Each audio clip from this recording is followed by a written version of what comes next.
Hello everyone! In this video, I'll show you how to add money to your Charles Schwab account. First, log in to your Schwab account. Once you're in, go to Move Money and then select Transfers and Payments.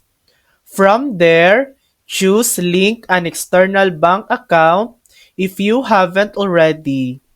Then set up your online transfer.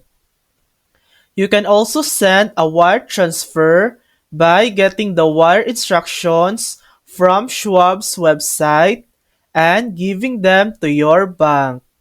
Or if you prefer, you can mail a check directly to Schwab's El Paso, Texas address.